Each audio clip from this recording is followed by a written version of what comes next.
الحمدللہ نحمدہ ونستعینہ ونستغفرہ ونؤمن بہ ونتوکل علیہ ونعوذ باللہ من شرور انفسنا ومن سیئات اعمالنا من یہدہ اللہ فلا مضل لہ ومن یضللہ فلا ہادی لہ ونشہد ان لا الہ الا اللہ وحدہ لا شریک لہ ونشہد ان سیدنا محمدا عبدہ ورسولہ ارسلہ بالہدی ودین الحق لیظہرہ علی الدین کلہ وکفی باللہ شہیدا فصلی اللہ علیہ وسلم تسلیما کثیرا کثیرا اما بعد فاعوذ باللہ من الشیطان الرجیم بسم اللہ الرحمن الرحیم الم یجدک یتیما فآوی ووجدک ضالا فہدی ووجدک عائلا فأغنی وقال عز وجل یریدون لیطفئوا نور اللہ بافواہہم واللہ متم نورہ ولو کرہ الکافرون هو الذی ارسل رسولہ بالہدی ودین الحق لیظہرہ علی الدین کلہ ولو کرہ المشرکون۔ محترم محمود صاحب، دیگر اساتذہ کرام اور خواتین و حضرات، آج کی یہ محفل جو نبی اکرم صلی اللہ علیہ وسلم کے ساتھ منسوب ہے، اسی مناسبت سے میں نبی اکرم صلی اللہ علیہ وسلم کی سیرت کا بیان کر کے سعادت حاصل کرنا چاہتا ہوں اس محفل میں شرکت کی۔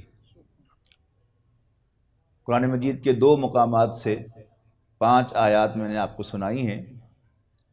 3 آیات تو میں سمجھتا ہوں کہ ہر بچے اور بچی کے لیے بڑی مانوس آیات ہیں، سب کو یاد بھی ہوں گی۔ سورۃ الضحیٰ کی 3 آیات، الم یجدک یتیما فآوی ووجدک ضالا فہدی ووجدک عائلا فأغنی، اور 2 آیات سورۃ صف کی تھیں جن میں ارشاد ہوا یریدون لیطفئوا نور اللہ بافواہہم واللہ متم نورہ ولو کرہ الکافرون هو الذی ارسل رسولہ بالہدی ودین الحق لیظہرہ علی الدین کلہ ولو کرہ المشرکون۔ سورۃ الضحیٰ کی 3 آیات نبی اکرم صلی اللہ علیہ وسلم کی وحی کے آغاز سے پہلے کی زندگی پر روشنی ڈالتی ہیں، اور سورۃ الصف کی 2 آیات نبی اکرم صلی اللہ علیہ وسلم کے اس مشن کے بارے میں ہیں کہ جو اللہ تعالیٰ نے رسول اللہ صلی اللہ علیہ وسلم کو سونپا، اور اس میں نبی اکرم صلی اللہ علیہ وسلم جماعت انبیاء میں بھی منفرد ہیں۔ عبد المطلب حضور صلی اللہ علیہ وسلم کے دادا کے آپ کی پیدائش سے پہلے کتنے ہی پوتے ہوں گے، 11 بیٹوں کا باپ تھا وہ۔ پہلا پوتا یا پہلا نواسا تو ہر دادا اور نانا کو بڑا پیارا ہوتا ہے، لیکن جب یہ ایک سلسلہ چل نکلتا ہے تو پھر وہ محبت تقسیم ہوتی چلی جاتی ہے۔ لیکن اللہ تعالیٰ نے رسول اللہ صلی اللہ علیہ وسلم کی حفاظت کا پہلا بندوبست یہ کیا کہ دادا کے دل میں آپ کے لیے غیر معمولی محبت ڈالی۔ نبی اکرم صلی اللہ علیہ وسلم مکے کی روایت کے مطابق، دستور کے مطابق، اپنے ابتدائی سال دائی حلیمہ کی گود میں گزارنے کے لیے جب گئے تو حضرت حلیمہ خود بیان کرتی ہیں کہ میں اپنے گاؤں کی کچھ اور عورتوں کے ساتھ مکہ گئی بچے حاصل کرنے کے لیے، تو جاتے ہوئے میری گدی بہت کمزور تھی، میں سب سے پیچھے تھی، اور سب عورتوں کو بچے مل گئے لیکن مجھے کوئی بچہ نہ ملا۔ آخر میں نے اپنے شوہر سے پوچھا کہ کیا خیال ہے، کوئی یتیم بچہ ہی نہ لے لوں؟ تو اس نے کہا ہاں لے لو۔ وہ کہتی ہیں جو ہی میں نے اس بچے کو صلی اللہ علیہ وسلم گود لیا تو میں اندر سے بدل گئی، میرے ہاں تنگ دستی کا عالم تھا اور میری چھاتیوں میں دودھ نہیں تھا، لیکن جو ہی میں نے اس بچے کو گود لیا تو مجھے ایسا محسوس ہوا کہ جیسے اللہ تعالیٰ نے مجھے بھر دیا ہے دودھ سے۔ میری بکریاں دودھ نہیں دیتی تھیں، جو ہی یہ بچہ گھر پہنچا تو میری بکریاں دودھ دینے لگیں، اور جب میں واپس آئی مکہ مکرمہ سے تو میری گدی بھی بہت تیز چل رہی تھی اور میں سب عورتوں سے آگے تھی۔ جاتے ہوئے مجھے وہ کہہ رہی تھی کہ کیا بات ہے، تم پیچھے کیوں آ رہی، جلدی کرو، آؤ آؤ ساتھ ملو ہمارے۔ اور واپس آتے ہوئے کہہ رہی تھی کہ کیا جلدی ہے تمہیں، بھاگتی چلی جا رہی ہو، ہمارا بھی انتظار کر لو۔ تو یہ ساری برکت، وہ کہتی ہیں کہ مجھے اسی دن اندازہ ہوا کہ جو بچہ میں نے گود میں لیا ہے یہ کوئی خاص بچہ ہے، عام بچہ نہیں ہے، اور وہ درست سوچ رہی تھی۔ نبی اکرم صلی اللہ علیہ وسلم کی والدہ ماجدہ 5 سال کی عمر میں رسول اللہ صلی اللہ علیہ وسلم کو، یعنی اپنے بچے محمد بن عبداللہ کو، جب وہ دائی حلیمہ واپس کر کے گئی، اس کے 1 سال کے بعد، یعنی جب آپ کی عمر 6 سال ہو گئی، تو دادا سے اجازت لے کر، بچے کے دادا سے، وہ آپ کو بچے کے باپ یعنی اپنے شوہر عبداللہ بن عبد المطلب کی قبر کی زیارت کے لیے لے کر گئیں، اور واپسی پر ان کا بھی انتقال ہو گیا۔ تو جو لونڈی ساتھ تھی، اس کا بیان ہے کہ رسول اللہ صلی اللہ علیہ وسلم اپنی والدہ کو جھنجھوڑتے تھے کہ کیا بات ہے ماں، تو بول نہیں رہی، میرا جواب نہیں دے رہی۔ تو آپ تصور کیجئے کہ اللہ تعالیٰ کسی کو عزت دیتا ہے تو خوب ہلا کے بھی دیکھتا ہے، اس کو جھنجھوڑتا بھی ہے۔ سورۃ بقرہ کی بڑی خوبصورت آیت ہے، ہم سب کے لیے بڑی اہم، کہ ام حسبتم ان تدخلوا الجنہ، کیا تم سمجھتے ہو کہ جنت میں داخل ہو جاؤ گے؟ ولما یاتکم مثل الذین خلوا من قبلکم، حالانکہ ابھی تو تم پر وہ حالات بیتے ہی نہیں جو پہلوں پر بیتے تھے۔ مستھم البأساء والضراء وزلزلوا، انہیں بھوک آئی، جسمانی اذیت دی گئی، اور وہ ہلا مارے گئے، حتی یقول الرسول والذین آمنوا معہ متی نصر اللہ، یہاں تک کہ پکار اٹھے اللہ کے رسول بھی اور ان کے ساتھ ایمان لانے والے بھی کہ اللہ کی مدد کب آئے گی۔ تو نبی اکرم صلی اللہ علیہ وسلم کو اللہ تعالیٰ نے ان تمام مشکل حالات میں سے گزار کر، اور پھر دادا کی سرپرستی حاصل ہوئی، لیکن اللہ تعالیٰ نے پھر ایک امتحان لیا، پھر ایک صدمے سے گزارا کہ جب آپ کی عمر مبارک 8 سال کی تھی تو دادا کا بھی انتقال ہو گیا۔ اب خاندان کے دستور کے مطابق یہ انتہائی مبارک بچہ صلی اللہ علیہ وسلم خاندان کی کسٹڈی میں چلا گیا، خاندان کی سرپرستی میں چلا گیا، اور خاندان کا جو بھی سربراہ ہوتا اس کی ڈائریکٹ سپرویژن کے اندر، اس کی ڈائریکٹ نگرانی میں چلا جاتا۔ پہلے حضور صلی اللہ علیہ وسلم کے ایک چچا زبیر خاندان کے سربراہ بنے، یہ ایک صاحب ثروت انسان تھے، لیکن جلد ہی ان کا بھی انتقال ہو گیا، اور بالآخر ابو طالب خاندان کے سربراہ بنے۔ ابو طالب کوئی کھاتے پیتے آدمی نہیں تھے، لیکن ایک آئیڈیل مثالی خاندان سربراہ خاندان تھے۔ شہر میں رہنے والے تو اب اس نعمت سے محروم ہیں۔ خاندان کیا ہے، خاندان کی عظمت کیا ہے، خاندان کی برکت کیا ہے، خاندانی نظام کے ضوابط کیا ہیں، لیکن آج مجھے یہ اعزاز حاصل ہو رہا ہے کہ میں ایک گاؤں میں آپ سے مخاطب ہوں۔ گاؤں میں ابھی تک وہ خاندان کا تصور موجود ہے۔ خاندان میں گاؤں میں کوئی گھر خاندان کی آئیڈینٹی، اس کے تعارف کے بغیر نہیں ہوتا۔ گھر جو ہے وہ جانے پہچانے ہوتے ہیں کہ یہ ڈوگروں کے گھر ہیں، یہ گجروں کے گھر ہیں، یہ راجپوتوں کے گھر ہیں، یہ رائیوں کے گھر ہیں، اور پھر خاندان کا ایک سربراہ بڑا ہوتا ہے کہ جو اہم فیصلے کرتا ہے، اور باقی سب لوگ اس کا ادب بھی کرتے ہیں اور اس کا کہنا بھی مانتے ہیں۔ ابو طالب کیونکہ خود کوئی صاحب ثروت انسان نہیں تھے، لہذا نبی اکرم صلی اللہ علیہ وسلم کو اول روز سے ہی بڑی سخت محنت کرنا پڑی، اور خود رسول اللہ صلی اللہ علیہ وسلم کا فرمان ہے کہ میں نے بہت کم معاوضے پر فلاں خاندان کے جانور چرائے تھے، اور مکہ مکرمہ میں ٹیمپریچر درجہ حرارت جو ہے وہ 50 ڈگری تک عام جاتا ہے، ہمارے ہاں تو پورے گرمی کے موسم میں کبھی چلا جائے تو شور مچ جاتا ہے کہ جی 50 ڈگری ہو گیا، وہاں تو عام درجہ حرارت 50 ڈگری ہوتا ہے۔ اس میں جانور چرانے کو آپ فیصل آباد کے گرد و نواح میں جانور چرانے پر قیاس نہیں کر سکتے۔ یہ سخت ترین مشقت بھی آپ نے کی، اور جب ذرا آپ اور بڑے ہوئے تو ابو طالب نے آپ کو تجارت کے پیشے سے وابستہ کیا۔ یعنی عام طور پر ہم سرسری طور پر کہہ دیتے ہیں کہ آپ نے تجارت شروع کر دی، لیکن تجارت کے لیے سرمایہ چاہیے جو آپ کے پاس نہیں تھا، لہذا آپ کی حیثیت اگر آپ کی آج کی زبان میں ہم کہیں تو آپ بزنس سیلز مین تھے، لوگوں کا مال لے کے جاتے تھے اور اس سے جو آمدنی ہوتی تھی اس سے جو مال کا مالک ہوتا تھا آپ کو کمپنسیٹ کرتا تھا، آپ کی اس میں سے خدمت کرتا تھا، اور یہی آپ کا گزران تھا۔ لہذا ان آیات میں فرمایا، جو درمیانی آیت ہے، تیسری آیت جو ہے وَوَجَدَكَ عَائِلًا فَأَغْنَىٰ، ہم نے آپ کو تنگدست، اللہ تعالیٰ نے آپ کو تنگدست پایا تو غنی کر دیا۔ یہ غنی کیسے ہوئے کہ تجارت کے پیشے سے وابستہ ہوتے ہی یہ پورے مکے میں مشہور ہو گیا کہ یہ جو ہاشمیوں کا نوجوان ہے محمد صلی اللہ علیہ وسلم، یہ عجیب قسم کا سیلز مین ہے۔ پہلے کبھی کسی نے نہ سنا تھا نہ دیکھا تھا کہ کوئی بیچنے والا اپنے مال کا نقص بتا کر بیچے، اور سودا بیچنے کے لیے بھی نہ کسی کو دھوکہ دے اور نہ ہی زبان سے کوئی جھوٹ کا کلمہ نکالے۔ لہذا مکہ مکرمہ کے لوگوں نے آپ کو الصادق اور الامین کا لقب دیا، سچا اور کھرا انسان۔ مکہ مکرمہ میں ایک مالدار خاتون تھیں، 2 دفعہ کی بیوہ، خدیجہ بنت خویلد رضی اللہ تعالی عنہ۔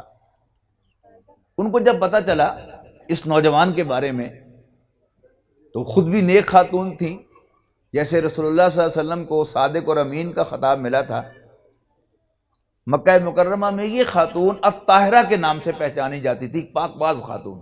اور ظاہر بات ہے کہ سورہ نور میں جو فرمایا گیا پاک مرد پاک عورتوں کے لیے، پاک عورتیں پاک مردوں کے لیے، تو یہ بہترین جوڑ تھا جو اللہ تعالیٰ نے ملایا۔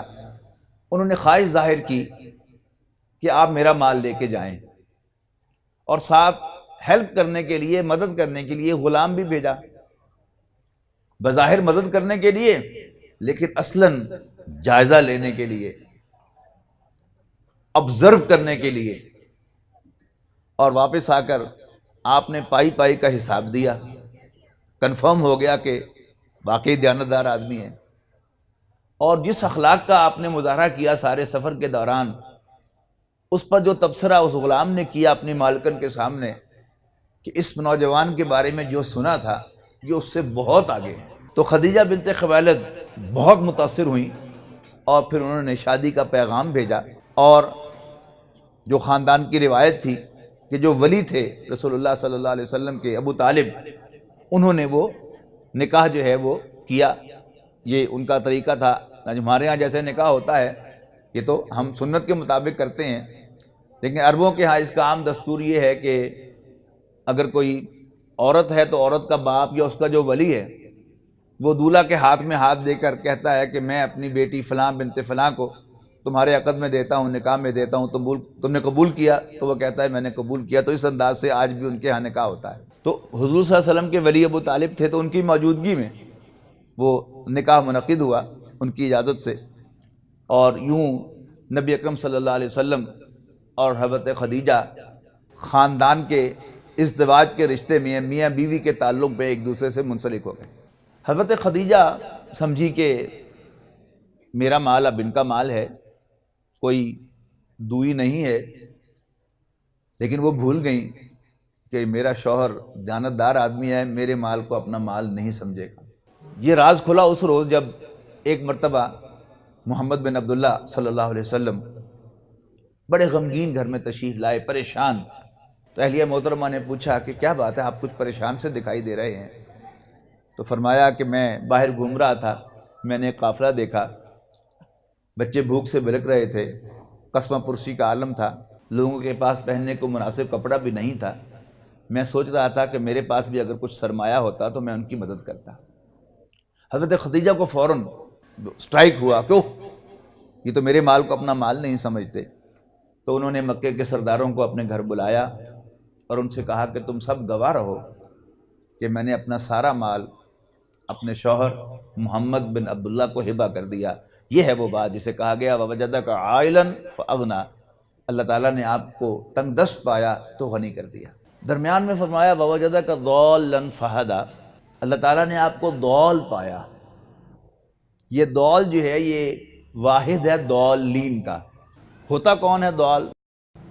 کوئی شخص جو ہے وہ آج کے اس فنکشن میں فیصل آباد سے آنا چاہتا ہے اور اس کو اسکول کا پتہ نہیں ہے، تو وہ راستے میں کسی اور طرف مڑ جاتا ہے، پھر بھول بھلیوں میں پڑ جاتا ہے۔ جب تک اس کو اسکول کا صحیح راستہ نہ ملے اس وقت تک اس پر اطلاق ہوگا ضال کا، اور جب راستہ مل جائے گا تو اسے عربی میں کہیں گے مہتدی، ہدایت پا لینے والا۔ نبی اکرم صلی اللہ علیہ وسلم کی حیات طیبہ پر اگر نظر ڈالی جائے تو یہ بات بالکل عیاں ہے کہ نبی اکرم صلی اللہ علیہ وسلم نے کبھی شرک نہیں کیا، کبھی اللہ کے سوا کسی اور کو سجدہ نہیں کیا۔ یعنی مذہبی نقطہ نگاہ سے تو آپ پہلے ہی دن سے مہتدی تھے، ہدایت یافتہ تھے، تو پھر یہ لفظ قرآن مجید نے کیوں استعمال کیا؟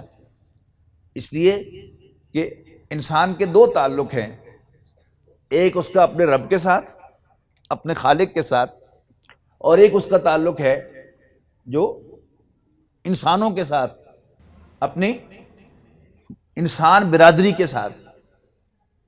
جہاں تک انسانی برادری کے ساتھ رسول اللہ صلی اللہ علیہ وسلم کا تعلق ہے، ہمیں یہ نظر آتا ہے کہ نبی اکرم صلی اللہ علیہ وسلم انسانی ہمدردی تو پہلے ہی دن سے رکھتے تھے، اور آپ اس کا اظہار کیسے کرتے تھے؟ یعنی اپنے وسائل کے اندر رہتے ہوئے اس کا اظہار کرتے تھے۔ جب آپ کے پاس کوئی سرمایہ نہیں تھا تو بھی آپ خدمت کرتے تھے، کیسے؟ یتیموں کی سرپرستی فرما کر اور بیواؤں کی خبرگیری فرما کر۔ ایک یتیم بچے کی اصل ضرورت پیسہ نہیں ہے۔ آپ چلے جائیں SOS میں، جہاں یتیم بچے رہتے ہیں، یا کسی یتیم خانے میں آپ چلے جائیں تو آپ دیکھیں گے کہ جو عام ایوریج بچہ ہے ہمارے معاشرے کا، اس کو وہ مراعات حاصل نہیں ہے، وہ فیسلٹیز حاصل نہیں ہے کہ جو وہاں پر بچوں کو حاصل ہے۔ بہترین بیڈز ہیں، عمدہ باتھ روم ہیں، عمدہ کھانے کا بندوبست ہے۔ کمی کس چیز کی ہے؟ کمی صرف یہ ہے کہ کوئی ان کا منہ ایسے نہیں چومتا جیسے اگر ان کا باپ زندہ ہوتا تو انہیں چومتا، کوئی ان کو ایسے گلے نہیں لگاتا کہ اگر اس کا باپ زندہ ہوتا تو اس کو گلے لگاتا۔ تو نبی اکرم صلی اللہ علیہ وسلم یہ دونوں کام کیا کرتے تھے، ایک یتیموں کی سرپرستی، اس میں کوئی پیسہ نہیں چاہیے، صرف ایک محبت چاہیے کہ جو آپ ایک یتیم بچے کو دے سکتے ہیں، اس کو احساس محرومی سے نکال سکتے ہیں کہ اس کا باپ نہیں ہے۔ اور دوسرا جو کام آپ کیا کرتے تھے وہ تھا بیواؤں کی خبرگیری۔ یعنی اس کو آج پر قیاس نہ کیجئے، آپ کیجئے، ذہن میں لائیے کہ آج سے 1400 سال پہلے کی کوئی بیوہ بوڑھی عورت جسے نہ گاڑی چلانی آتی ہو، نہ اس کا کوئی بینک اکاؤنٹ ہو، نہ ہی وہ اپنے بڑھاپے کی وجہ سے کہیں آ جا سکتی ہو، تو کوئی نوجوان اگر اس گاؤں کا، اس محلے کا آ کر ہر دوسرے چوتھے روز آ کر پوچھتا رہے اما جی کو کام ہوئے تو دسو، تو یہ خدمت ہے نا، اس میں بھی پیسہ نہیں لگتا۔ لیکن جب حضرت خدیجہ نے اپنا سارا مال اپنے شوہر محمد بن عبداللہ کو صلی اللہ علیہ وسلم ہبہ کر دیا تو آپ غنی ہو گئے۔ اب جس کام کے لیے آپ نے وہ مال لیا تھا آپ نے اس پر لگایا ہوگا، لیکن ایسا محسوس ہوتا ہے کہ جلد ہی آپ کو محسوس ہوا کہ یہ تنہ تنہا کرنے کا کام نہیں ہے، اس کے لیے ایک جماعت چاہیے، ایک سوسائٹی چاہیے، ایک انجمن چاہیے کہ جس میں لوگ مل جل کر یہ کام کریں۔ تنہ تنہا کوئی کام یہ نہیں کر سکتا، صرف پیسے دینا کوئی کام نہیں ہے۔ لہذا آپ حلف الفضول نامی جو وہاں پر ویلفیئر آرگنائزیشن تھی اس میں شامل ہوئے۔ یہ ایک والنٹیئر آرگنائزیشن تھی اور لوگوں کی خدمت کرتی تھی، بھوکوں کو کھانا کھلاتی تھی اور کوئی مدد کو پکارے تو اس کی مدد کرتے تھے، اور ظالموں کا ہاتھ روکنا ان کا مینیفیسٹو تھا، ان کا دستور تھا کہ ہم ظالم کا ہاتھ روکیں گے۔ ایسی تنظیمیں جو ہوتی ہیں عام طور پر اپنے آپ کو بے وقوف بنانے سے زیادہ کوئی کام نہیں کرتی، خود کو بھی بے وقوف بناتی ہیں اور لوگوں کو بھی بے وقوف بناتی ہیں۔ آپ ان میں سے ایسی کسی تنظیم یا کسی انجمن کے دفتر میں جائیں تو وہاں آپ دیکھیں گے کہ اس کا تعارف ہوگا کہ ہماری انجمن سن 2000 میں بنی، سال 2000 میں ہم نے 200 بھوکوں کو کھانا کھلایا اور 10 افراد کو ہم نے جاب پرووائڈ کی اور کچھ کو کپڑے بنا کر دیے۔ اگلے سال ہم نے بہت ترقی کی، ہم نے 1000 بھوکوں کو کھانا کھلایا اور 15 لوگوں کو جاب دی اور 20 آدمیوں کو کپڑے بنا کر دیے، اور پھر بڑھتا چلا جا رہا ہے، لاکھوں میں پہنچ گئی فگر کھانا کھلانے والوں کی۔ لیکن ایک ذہین آدمی، اور یاد رکھنا چاہیے کہ نبی اکرم صلی اللہ علیہ وسلم نوع انسانی کے ذہین ترین انسان تھے، یعنی میرے جیسا ایک عام میڈیوکر ذہن کا مالک جو ہے وہ بڑا امپریس ہوتا ہے ایسی تنظیم کے دفتر میں جا کر، اور فوراً جیب میں ہاتھ ڈال کے اپنا بھی حصہ ڈال دیتا ہے اس میں، واہ واہ بہت اچھا کام ہو رہا ہے، بہت اچھا کام ہو رہا ہے۔ لیکن چونکہ رسول اللہ صلی اللہ علیہ وسلم ذہین آدمی تھے، لہذا آپ پریشان ہوئے کہ یہ کوئی کام کر کے کچھ حاصل کر رہے ہیں یا یہ سب کچھ لوز کر رہے ہیں، ہاتھوں سے جا رہا ہے۔ مطلب کیا ہے کہ سن 2000 میں بھوکے 200 تھے تو سن 2001 میں بھوکے 1000 ہو گئے اور اب تعداد لاکھوں میں ہو گئی۔ تو بڑی پریشانی والی بات ہے۔ اور پھر یہ جو ایسی تنظیموں کو مینیفیسٹو ہوتا ہے کہ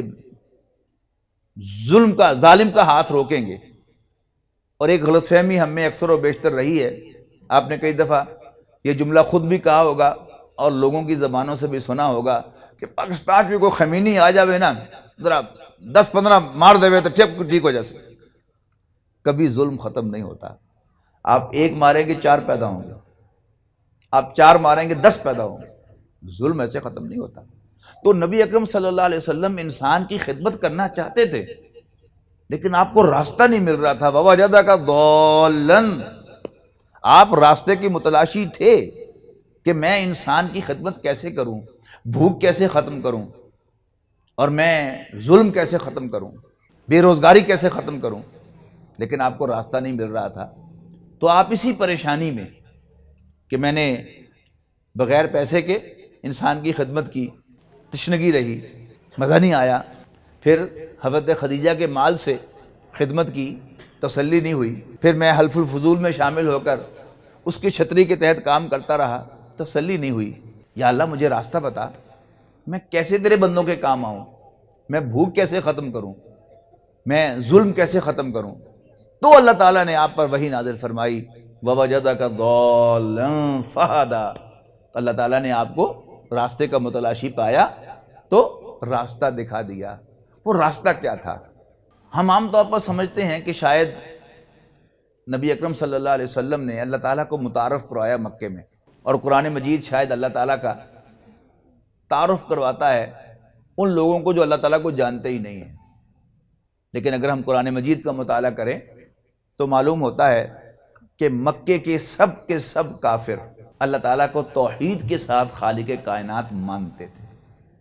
ایک سے زائد مرتبہ یہ آیت آئی ہے قرآن مجید میں، لئن سألتہم من خلق السماوات والارض، یقیناً اگر تم ان سے پوچھو کہ آسمان اور زمین یعنی کائنات کو کس نے پیدا کیا، لیقولن اللہ، تو لازماً کہیں گے کہ اللہ تعالیٰ نے پیدا کیا۔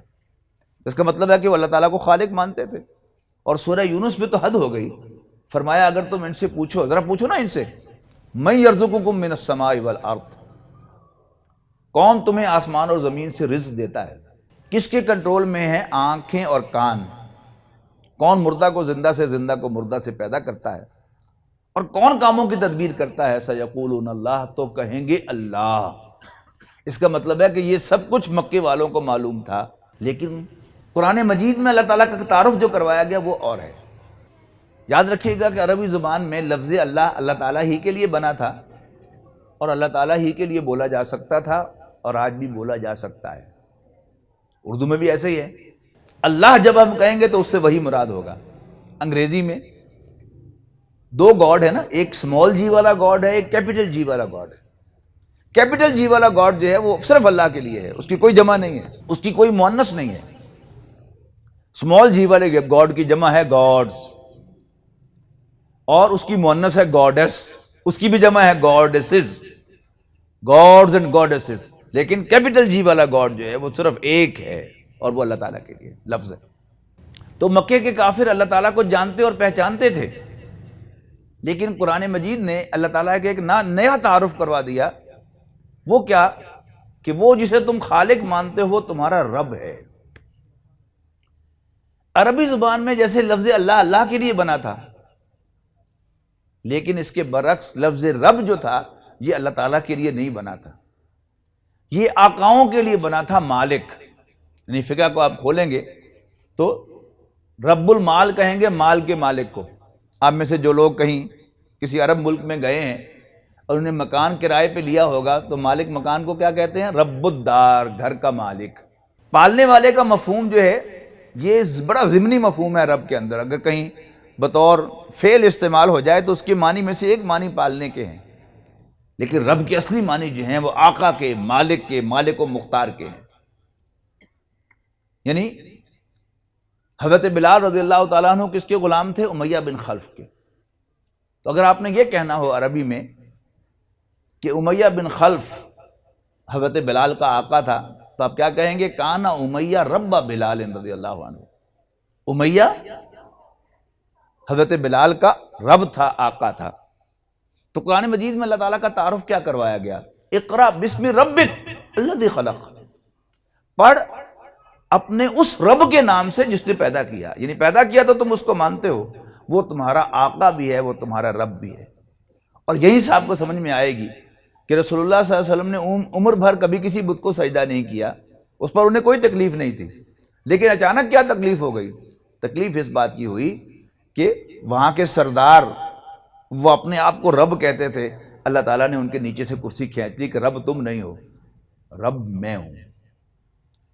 یعنی اگر آپ تصور کریں کہ رسول اللہ صلی اللہ علیہ وسلم پر ایمان لانے کے بعد حضرت بلال رضی اللہ تعالیٰ عنہ جب امیہ بن خلف کے پاس گئے ہوں گے تو انہوں نے کہا ہوگا، سر آئی ایم ویری سوری کہ میں آپ کی خدمت میں بڑی کوتاہی کرتا رہا ہوں، چوری بھی کرتا رہا ہوں، کم چوری بھی کرتا رہا ہوں، ملازم کچھ نہ کچھ کم چور تو ہوتا ہی ہے، لیکن آج وہ ہے نا ہاشمیوں کے محمد عبداللہ کے بیٹے صلی اللہ علیہ وسلم، انہوں نے مجھ سے وعدہ لیا ہے کہ میں جھوٹ نہ بولا کروں، میں چوری نہ کیا کروں، اور کم چوری نہ کیا کروں، خیانت نہ کیا کروں، لہذا آج سے میں آپ کی خدمت بڑی دیانتداری سے کیا کروں گا۔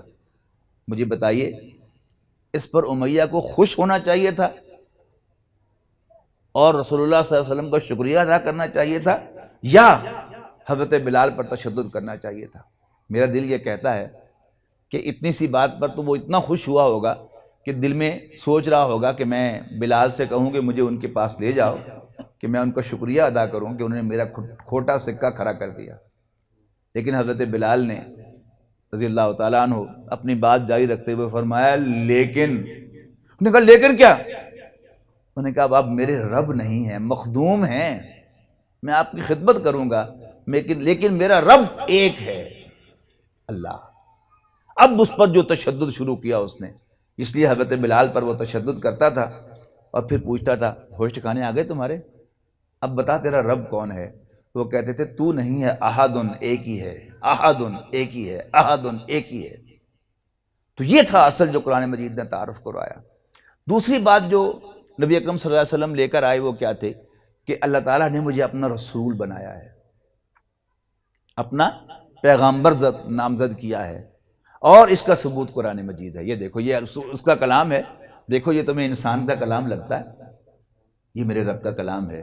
اور تیسری بات یہ فرمائی کہ یہ زندگی کل زندگی نہیں ہے، یہ زندگی کل زندگی نہیں ہے، تم مرنے کے بعد دوبارہ زندہ کیے جاؤ گے اور اپنے رب کے حضور محاسبے کے لیے پیش کیے جاؤ گے۔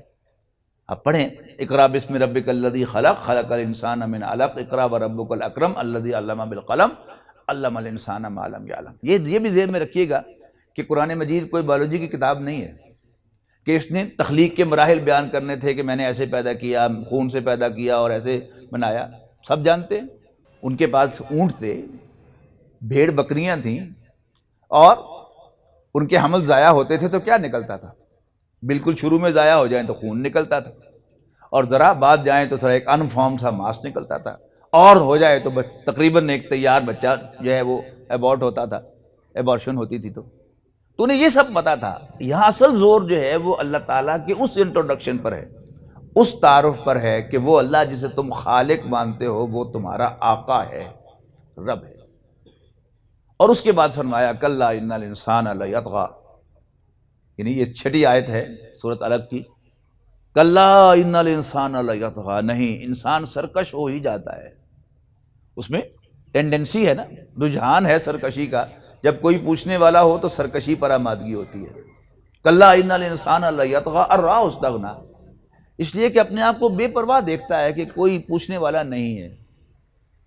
یعنی میں غلطی سے گرم گرم چائے یا دودھ یا کافی کا گھونٹ بھر لوں تو میرا تالو بھی جل جائے گا اور میری زبان بھی جل جائے گی، لہذا اگلی مرتبہ وہ جو محاورہ ہے کہ دودھ کا جلا چھاچھ کو لسی کو بھی پھونک پھونک کے پیتا کہ گرم نہ ہوئے، ایسا ہی ہے نا۔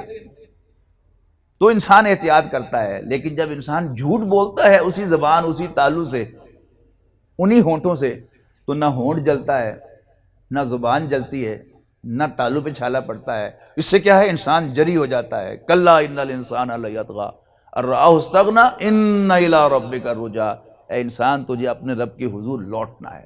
یہ تین نظریات لے کر نبی اکرم صلی اللہ علیہ وسلم مکہ مکرمہ میں اترے غار حرا سے۔ اور مقصود کیا تھا؟ یہ ہدایت آپ کو کیوں دی گئی تھی؟ آپ اللہ تعالیٰ کو پہلے سے پہچانتے تھے، صرف اسی کی بندگی فرماتے تھے، بندگی کرتے تھے، تو انسانی خدمت، بھوک کا ختم کرنا، تنگ دستی اور غربت کا ختم کرنا اور ظلم کا خاتمہ کرنا، یہ آپ کے مقاصد۔ لہذا نبی اکرم صلی اللہ علیہ وسلم کو یہ تین نظریات دیے گئے کہ یہ نظریات لے جا کر پھیلاؤ، اور پوری مکی زندگی میں آپ یہی کرتے رہے۔ لیکن یعنی وہ جو میں نے ذکر کیا آپ کو پناہ دینے کا، کہ آپ کی زندگی میں ایک بڑا سخت مرحلہ آیا کہ ابو طالب نے آپ کی سرپرستی نہیں چھوڑی، تو قریش نے کہا کہ ہم تمہارے پورے خاندان کا بائیکاٹ کر دیں گے، میں نے کہا کر دو۔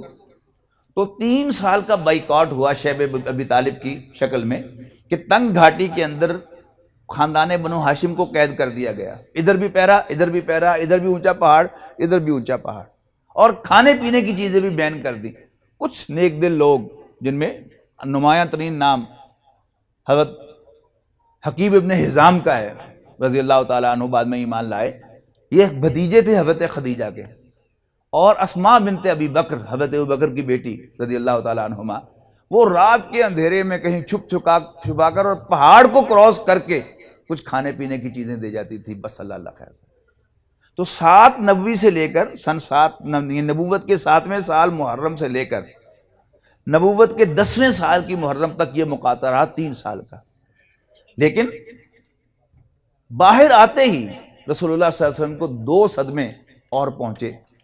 پہلا صدمہ تھا حضرت خدیجہ کا انتقال ہو گیا۔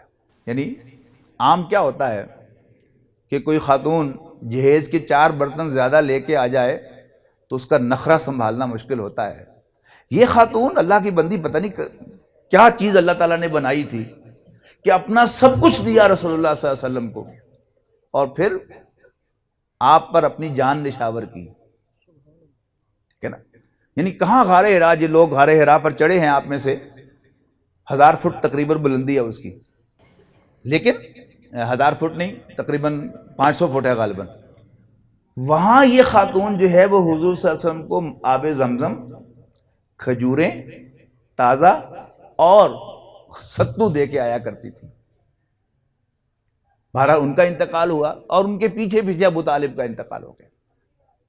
یہ تھا رسول اللہ صلی اللہ علیہ وسلم کے لیے سب سے بڑا صدمہ، سب سے بڑا صدمہ، کہ وہ ابو طالب جو ابھی تک آپ کو پروٹیکٹ کر رہے تھے، آپ کی حفاظت کر رہے تھے، آپ کو پناہ دے رکھی تھی بنو ہاشم میں، ان کا انتقال ہو گیا۔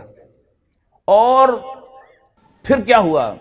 وہ اکثر و بیشتر سیرت کی کتابوں میں غائب ہو گیا تذکرہ اس کا، کہ حضور صلی اللہ علیہ وسلم کا دوسرا چچا ابو لہب خاندان کا سربراہ بن گیا، اور یہ نوع انسانی کا بدقسمت ترین انسان ہے۔ رسول اللہ صلی اللہ علیہ وسلم کی مخالفت میں ابو جہل بھی پیش تھا، ولید بن مغیرہ بھی پیش تھا، لیکن سب کا ذکر، ان دونوں کا ذکر قرآن مجید میں ایک سے زائد مرتبہ آیا ہے، ابو لہب کا بھی، ابو جہل کا بھی اور ولید بن مغیرہ کا بھی، لیکن نام نہیں لیا۔ یہ ایسا بدبخت آدمی ہے کہ نام لے کر اللہ تعالیٰ نے اس پر لعنت کی ہے۔ تبت یدا ابی لہب وتب ما اغنی عنہ مالہ وما کسب سیصلی نارا ذات لہب۔ تصور کیجئے کہ ایک طرف تو یہ دیکھیے قیامت تک قرآن مجید کی تلاوت کی جاتی رہے گی، اور قرآن مجید کی تلاوت کرنے والا ہر مسلمان اس پر لعنت کرتا رہے گا ان آیات کی تلاوت کر کے، ٹھیک ہے نا؟ تو یہ اس کی بدقسمتی ہے کہ نام لے کر اس پر لعنت کی جاتی رہے گی۔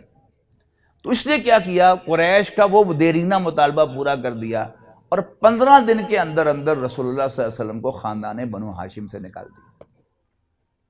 اب یہ وہ سٹیج تھی کہ ظاہر ہے ایک قبیلے کا شہر ہے، مکہ میں یا تو کوئی کرشی رہ سکتا تھا، یا کرشی کا غلام رہ سکتا تھا، یا کرشی کا حلیف رہ سکتا تھا، یا جسے پروٹیکشن دے رکھی ہو کسی کرشی نے۔ لہذا رسول اللہ صلی اللہ علیہ وسلم، ادھر قتل کا فیصلہ بھی ہو چکا ہے، لہذا نبی اکرم صلی اللہ علیہ وسلم کے لیے اور کوئی چارہ کار نہ تھا کہ آپ کوئی الٹرنیٹ جگہ تلاش کرتے، لہذا آپ طائف تشریف لے گئے۔ وہاں 3 بھائی تھے، ان کی جائیداد تھی، ان سے جا کر آپ نے پناہ طلب کی۔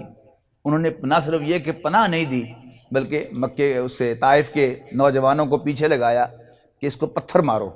انہوں نے پنڈلی کی ہڈی کو نشانہ بنا کر آپ پر پتھراؤ کیا، اور آپ جانتے ہیں کہ یہ ہڈی اتنی نازک ہوتی ہے کہ گھر میں یا ڈرائنگ روم میں یا بیڈ روم میں کبھی جو ہے وہ کسی فرنیچر کے کونے کے ساتھ جو ہے یہاں پر یہ ہڈی ٹکرا جائے تو جان نکل جاتی ہے انسان کی۔ لہذا نبی اکرم صلی اللہ علیہ وسلم پر غشی طاری ہوئی، اور جب آپ کو ہوش آیا تو آپ نے اللہ تعالیٰ سے بڑی عجیب مناجات کی ہے۔ اللہم الیک اشکو ضعف قوتی وقلت حیلتی وہوانی علی الناس۔ اے اللہ میں تجھ سے شکوہ کرتا ہوں، شکایت کرتا ہوں اپنی قوت کی کمزوری، اپنے وسائل کی کمی اور لوگوں کے حوالے کیے جانے کا۔ لہذا اٹھتے ہیں ایجاب آخر، کرتے ہیں خطاب آخر۔ اللہ تعالیٰ نے فوراً آسمانوں پہ بلایا۔ میں کہا کرتا ہوں کہ اگر مجھ سے پوچھتا کوئی کہ معراج کب ہونا چاہیے تھا، تو میں کہتا کہ پہلی وحی کے لیے رسول اللہ صلی اللہ علیہ وسلم کو آسمانوں پر بلایا جاتا، فرشتوں کے ساتھ پنڈال سجا ہوا ہوتا، پکارا جاتا نام محمد بن عبداللہ، آپ تشریف لے جاتے اسٹیج پر، کلیپنگ ہوتی، اور پھر آپ کو پہلی وحی پیش کی جاتی۔ لیکن کون سا کام کب کرنا ہے، اللہ تعالیٰ کو مجھ سے مشورے کی ضرورت نہیں ہے۔ اب بلایا آسمان پر، کیوں بلایا؟ دیکھیے بچہ جب باہر سے پٹ کر روتا ہوا آئے اور اس کی ماں صرف کہہ دے میرا چاند، تو اس کا سارا درد ٹھیک ہو جاتا ہے، اس کا منہ چوم لے، اس کو گلے لگا لے۔ تو رسول اللہ صلی اللہ علیہ وسلم کو اب کیوں بلایا؟ اس لیے کہ آپ کی بہرحال وہ زبان پر جو شکوہ آیا، چیخ نکلی نا آپ کی، تو پھر رب العالمین نے بلا لیا اپنے بندے کو اور اس کو ری ایشور کیا کہ گھبرا مت، میں تیرے ساتھ ہوں، اور کام ابھی بہت سا کرنا ہے، وقت فرصت ہے، کہاں کام ابھی باقی ہے، نور توحید کا اتمام ابھی باقی ہے۔ واپس بھیجا، اور پھر آتے ہی، یعنی معراج کب ہوئی اس پر اختلاف ہے، اور مولانا عزیز کاندھوی رحمۃ اللہ علیہ نے اپنی کتاب سیرت مصطفیٰ میں وہ ساری روایات نقل کر کے جو نتیجہ نکالا ہے وہ یہ کہ معراج 11 نوی کو ہوئی، اور اگر تاریخ وہی ہے جو ہمارے ہاں معروف ہے 27 رجب، تو رجب کا مہینہ ختم ہو گیا، اس کے بعد شعبان، رمضان، شوال، ذی القعدہ، اور 5واں مہینہ ذی الحج کا ہے۔ تو ذی الحج میں وہ یثرب سے، مدینے سے آئے ہوئے 5 افراد نے رسول اللہ صلی اللہ علیہ وسلم سے ملاقات کی منی میں، آپ نے اپنا تعارف کروایا، انہوں نے پہچان لیا یہ تو وہی معلوم ہوتے ہیں کہ جن کا ذکر یہودی کیا کرتے ہیں، آؤ ان سے پہلے ایمان لے آئے۔ وہ ایمان لے آئے۔ اگلے سال 12 افراد آئے اور بیعت عقبہ اولیٰ ہوئی۔ اگلے سال پھر ایک معلم لے گئے، حضرت مصعب بن عمیر رضی اللہ تعالیٰ عنہ نے ان کو قرآن پڑھایا 1 سال، اور پتہ نہیں کیسے پڑھایا، میں حیران ہوتا ہوں۔ ایسا معلوم ہوتا ہے کہ گھوٹ کے ہی پلا دیا تھا انہیں، اور یا انجیکشن لگا دیا تھا قرآن مجید کا کہ خون کے اندر چلا گیا قرآن مجید۔ اور وہ جو اقبال نے کہا کہ لڑا دے ممولے کو شہباز سے، یہ جو ہمارے ہاں خاندانوں کی ترتیب ہے نا کہ ہمارے ہاں ارائیں اور شیخ، ان کو اپنے کام سے غرض ہوتی ہے۔ شیخ کو اپنے کاروبار سے غرض ہے کہ دکان بند نہ ہو، اور جو کسان ہوتا ہے اس کو یہ غرض ہوتی ہے کہ واڈیاں دینے کے اندر یہ مرندی بھی ویل نہیں ہوتی، وہ اس کو اس کام سے غرض ہوتی ہے۔ راجپوت، پٹھان، جاٹ، ان کی روٹی ہضم نہیں ہوتی جب تک یہ کسی سے لڑ بھیڑ نہ لیں۔ تو مکے کے لوگ جو تھے وہ لڑاکے قسم کے لوگ تھے، اور مدینے کے لوگ کاشتکار قسم کے لوگ تھے، لیکن جب قرآن ان کے اندر گیا تو اتنے طاقتور ہو گئے کہ مکے کے سورماؤں سے لڑنے کے لیے تیار ہو گئے۔ رسول اللہ صلی اللہ علیہ وسلم کو پناہ دینا کیا تھا؟ شیر کے منہ میں ہاتھ ڈالنا تھا، وہ ڈال دیا انہوں نے، اور اگلے سال آئے، نبوت کے 13ویں سال رسول اللہ صلی اللہ علیہ وسلم کے لیے ایک پیشکش لے کے آئے، اللہ کے رسول آپ کے خاندان والوں نے آپ سے لا تعلقی اختیار کر لیجیے، آپ ہمارے پاس تشریف لے آئیں، ہم آپ کو اپنا متبنہ بناتے ہیں، اپنے بچوں کی طرح آپ کی حفاظت کریں گے۔ آپ نے اس پیشکش کو قبول کیا، ان سے بیعت لی، 12 نقیب مقرر کیے، ان کی اطاعت کی بیعت لی کہ تم وعدہ کرو کہ ان کا کہنا مانا کرو گے، اس لیے کہ ڈسپلن کے بغیر کوئی جنگ نہیں لڑی جا سکتی۔ بس پھر 2 ماہ کے بعد، 3 ماہ کے بعد، ذی الحج آخری مہینہ ہے، محرم، صفر، اور تیسرا مہینہ ربیع الاول ہے، نبی اکرم صلی اللہ علیہ وسلم نے ہجرت فرمائی۔ ہجرت فرماتے ہی پہلے 6 ماہ میں آپ نے 3 کام کیے، مسجد نبوی تعمیر فرمائی، مسلمانوں کے درمیان مواخات قائم کی، بھائی چارہ آپ جانتے ہیں، اور یہودیوں سے معاہدہ کیا، میثاق مدینہ، ان کو پابند کر لیا معاہدے میں۔ اب جب اندر امن ہو گیا تو نبی اکرم صلی اللہ علیہ وسلم باہر نکلے، اور رمضان سن 1 ہجری سے لے کر رمضان سن 2 ہجری تک آپ نے 8 مہمیں روانہ کی، مسلح مہمیں۔ ان کا مقصد کیا تھا کہ اگر جغرافیہ آپ کے ذہن میں ہو تو مکہ مکرمہ نیچے ہے جنوب میں، اس سے شمال میں مدینہ منورہ ہے، اور پھر اوپر چلے جائے تو شام ہے۔ تو تجارت جو تھی وہ کیا ہوتی تھی کہ مشرق سے سارا مال ایشیا سے یمن کے ساحل پہ اترتا تھا، اور پھر اونٹوں پہ لاد کر اس کو یورپ پہنچایا جاتا تھا، اور قافلے لٹتے تھے۔ لیکن قریش کا قافلہ نہیں لٹتا تھا، لإلاف قریش إیلافہم رحلۃ الشتاء والصیف، کہ یہ پیرزادے ہیں، یہ کعبے کے متولی ہیں، ان کا احترام ہے، لہذا اس ساری ٹریڈ کو، جو کارگو کی ٹریڈ تھی، اس کو نبی اکرم قریش نے مونوپولائز کیا ہوا تھا۔ اب نبی اکرم صلی اللہ علیہ وسلم کو تو کوئی قریش کا احترام نہیں تھا، آپ کے نزدیک تو وہ نجس تھے، مشرک تھے، لہذا آپ نے قریش کو احساس دلایا، اپنے آدمی ان تجارتی شاہراہوں پر کھڑے کر کے، بٹھا کر، کہ میں زندہ ہوں اور میں تمہارے تجارتی راستے کاٹ سکتا ہوں۔ یہ کیا تھا؟ ان کی شاہ رگ پہ ہاتھ ڈال دیا نبی اکرم صلی اللہ علیہ وسلم نے۔ دوسرا جو ان کی چودراہٹ تھی قریش کی، جیسے آج دنیا میں چودراہٹ ہے امریکہ کی، امریکہ کے دشمن کے ساتھ آپ پائپ لائن کا معاہدہ بھی نہیں کر سکتے۔ آپ نے مختلف قبائل کی طرف دوستی کا ہاتھ بڑھایا کہ میرے اتحادی بن جاؤ۔ کسی قبیلے نے معذرت کی کہ آپ کی دشمنی قریش کے ساتھ ہے، اور قریش کو ناراض کرنا ہم افورڈ نہیں کر سکتے، برداشت نہیں کر سکتے، تو کہا گیا کہ اچھا یہی معاہدہ کر لو کہ اگر میری اور قریش کی جنگ ہوگی تو تم نیوٹرل رہو گے، بیچ میں نہیں آؤ گے۔ اور یہ کیا تھا؟ قریش کو آئسولیٹ کرنا تھا، الگ تھلگ کرنا تھا دنیا سے۔ قریش بھی بے وقوف تو نہیں تھے، لہذا قریش 1000 کا لشکر لے کے آئے، یہ جنگ بدر ہے، یعنی رسول اللہ صلی اللہ علیہ وسلم کے اس موو کے نتیجے میں قریش آئے میدان میں، اور اپنے 70 بندے مروا کے چلے گئے۔ اگلے سال غزوہ احد ہوا، وہ جنگ بھی جیت لی مسلمانوں نے، لیکن تھوڑی سی ایک مس انڈرسٹینڈنگ کی وجہ سے، غلط فہمی کی وجہ سے، کہ حضور صلی اللہ علیہ وسلم کے الفاظ یہ تھے اور جو مقامی کمانڈر تھا اس کی بات نہیں مانی، تو 70 صحابہ شہید ہو گئے۔ سن 4 ہجری میں کوئی بڑی جنگ نہیں ہوئی، لیکن آپ کو سیرت کی کتاب کھول کے دیکھیں تو آپ کو محسوس ہوگا کہ ہر 10-15 دن کے بعد کوئی نہ کوئی جھڑپ ہے مسلسل۔ سن 5 ہجری میں غزوہ خندق ہوا ہے، اور اس وقت اللہ کی مدد آئی، اور 1 مہینے کا محاصرہ کر کے عرب کے سارے قبائل آئے تھے اور خالی لوٹ گئے، اور نبی اکرم صلی اللہ علیہ وسلم نے اعلان فرما دیا کہ یہ آخری موقع تھا کہ کفر ہم پہ چڑھ کے آیا تھا، اب تم پیش قدمی کرو گے۔ اور اگلا سال جو تھا 6 ہجری، اس میں کیا ہوا کہ نبی اکرم صلی اللہ علیہ وسلم نے خواب دیکھا کہ آپ عمرہ فرما رہے اپنے ساتھیوں کے ساتھ۔ نبی کا خواب وہی ہوتا ہے، اگرچہ آپ کو معلوم ہے کہ خواب میں کیلنڈر نہیں ہوتا، ایک یعنی تصویر دکھائی جاتی ہے ایک موقع کی، لیکن تاریخ نہیں لکھی ہوتی کہ کب ہوگا۔ تو حضور صلی اللہ علیہ وسلم اپنے ساتھیوں کے ساتھ عمرہ کرنے کے لیے گئے، قریش نے اجازت نہیں دی عمرہ کرنے کی، لیکن بہرحال معاہدے پہ مجبور ہو گئے، اور نبی اکرم صلی اللہ علیہ وسلم کی طاقت کو انہوں نے مان لیا۔ صلح حدیبیہ ہو گئی کہ اس سال تم واپس جاؤ گے، اگلے سال آ کے عمرہ کرو گے، اور ساری شرطیں حضور صلی اللہ علیہ وسلم کے خلاف تھی سوائے ایک شرط کے کہ عرب کا کوئی بھی قبیلہ آزاد ہوگا چاہے تو وہ محمد کا اتحادی بن جائے صلی اللہ علیہ وسلم، اور چاہے تو قریش کا اتحادی بن جائے۔ میں جان بوجھ کر یہاں وہی الفاظ استعمال کر رہا ہوں اس لیے کہ قریش تو حضور صلی اللہ علیہ وسلم کو اللہ کا رسول نہیں مانتے تھے، اور یہی پروٹیسٹ کیا تھا وہ جو ان کی طرف سے نیگوشیٹ کرنے کے لیے، معاہدہ کرنے کے لیے آیا تھا، سہیل بن عمر۔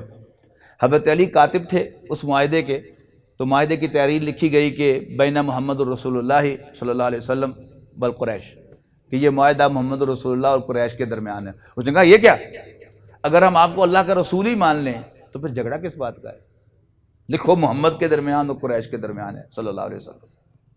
تو رسول اللہ صلی اللہ علیہ وسلم نے اس کے اعتراض کو صحیح مانا اور حضرت علی سے کہا کہ علی یہ رسول اللہ کا لفظ کاٹ دو۔ حضرت علی نے بھی اپنا پوائنٹ جو ہے وہ اٹھایا کہ یہ آپ کو اللہ کا رسول نہیں مانتے، میں تو مانتا ہوں، میں کیسے کاٹ دوں، چونکہ رسول اللہ صلی اللہ علیہ وسلم پڑھے لکھے نہیں تھے، لہذا آپ نے پوچھا قلم پکڑ کر اچھا بتاؤ کہاں لکھا ہے رسول اللہ، اور آپ نے اس پر لائن پھیر دی۔ اب اگلے سال ایک ہی شرط تھی جس میں اجازت تھی، وہ شرط کیا تھی کہ عرب کا کوئی بھی قبیلہ آزاد ہوگا چاہے تو ادھر کی دوستی کر لے ادھر دوستی کر لے۔ تو قریش کا ایک حلیف قبیلہ تھا بنو بکر، اس کی دشمنی تھی بنو خزاعہ کے ساتھ، تو بنو خزاعہ نے فوراً بھاگ کر رسول اللہ صلی اللہ علیہ وسلم سے دوستی کا معاہدہ کر لیا۔ قریش کو بڑا غصہ آیا کہ ٹھیک ہے ہم نے مجبوری میں کوئی ایک دی تھی شک، تو اس کا یہ مطلب تھوڑا ہے کہ بنو خزاعہ سمجھیں کہ وہ ہم سے آزاد ہیں، لہذا انہوں نے ابو بنو بکر کو آمادہ کیا کہ تم رات کے اندھیرے میں حملہ کرو، ہم تمہارا ساتھ دیں گے۔ حملہ کیا، ان کے کچھ بندے مار دیے، اور اس کے بعد رسول اللہ صلی اللہ علیہ وسلم نے پیغام بھیجا کہ تم خون بہا دو گے یا تم نے معاہدہ توڑ دیا۔ ابو سفیان بڑے ذہین آدمی تھے، بہت ذہین آدمی تھے، لیکن پتہ نہیں کس کیفیت میں تھے، نشہ تھا فتح کا کہ ہم نے سبق سکھا دیا ہے، اس ایچ جی کو کہہ دیا جاؤ کہہ دو ان سے کہ ہم نے معاہدہ توڑ دیا۔ فوراً ہی ہوش آ گیا، خیال آیا کہ یہ میں نے کیا غلطی کی ہے، واپس بھاگے ابو سفیان، چل کر گئے مدینہ منورہ، کسی نے بات ہی نہیں سنی، معاہدہ ٹوٹ گیا۔ اور پھر نبی اکرم صلی اللہ علیہ وسلم نے مکے پر چڑھائی کا ارادہ فرمایا اور اپنے اس فیصلے کو خفیہ رکھا۔ اللہ تعالیٰ سے بھی دعا دی، اللہ تعالیٰ سے بھی دعا کی کہ اس کی خبر قریش کو نہ پہنچے۔ اور کیا ہوا کہ سن 8 ہجری رمضان میں اچانک رسول اللہ صلی اللہ علیہ وسلم 10,000 کا لشکر لے کر مکہ مکرمہ پہنچ گئے اور مکہ فتح ہو گیا۔ جاء الحق وزهق الباطل۔ اب رسول اللہ صلی اللہ علیہ وسلم نے مکہ مکرمہ فتح کر کے نہ اپنے لیے کوئی محل بنایا، نہ اپنے لیے کوئی پوشاک بنائی، نہ کوئی تخت بنوایا، کیا کیا؟ اللہ کا دین نافذ کر دیا، اللہ کا دیا ہوا عدل انسانوں تک پہنچا دیا۔ نتیجہ کیا نکلا کہ رسول اللہ صلی اللہ علیہ وسلم کا مشن پورا ہو گیا، آپ کو تو اللہ تعالیٰ نے بلا لیا۔ اصل اسلام جو اپنی شان ظاہر کر سکا وہ خلافت راشدہ میں کر سکا۔ تو چشم فلک نے یہ منظر بھی دیکھا کہ غربت ختم ہو گئی، لوگ زکوٰۃ لے کر گلیوں میں پھرتے رہے، کوئی زکوٰۃ لینے والا نہ ملا۔ ایک عورت نے تنے تنہا سفر کیا دن رات کا، اس پر کسی نے میلی آنکھ سے بھی نہیں دیکھا۔ عدل، انصاف، امن، سکون، یہ سب آ گیا۔ تو وجدک ضالا فہدی کی تعبیر ہو گئی۔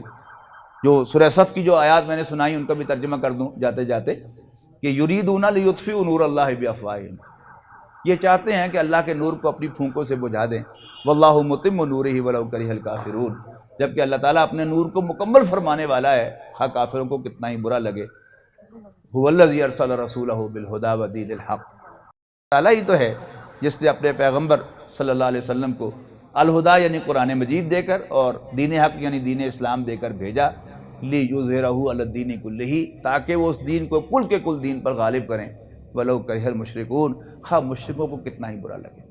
تو کل کے کل دین پر عرب کی حد تک تو حضور صلی اللہ علیہ وسلم نے غالب کر دیا، لیکن اس آیت کی اصل جو منشا ہے وہ کیا ہے کہ پوری دنیا پر اللہ کے دین کا غلبہ ہو، اور نبی اکرم صلی اللہ علیہ وسلم کی واضح احادیث میں یہ خبر دی گئی ہے کہ وہ دور دوبارہ آئے گا، اللہ کا دین پھر غالب ہوگا۔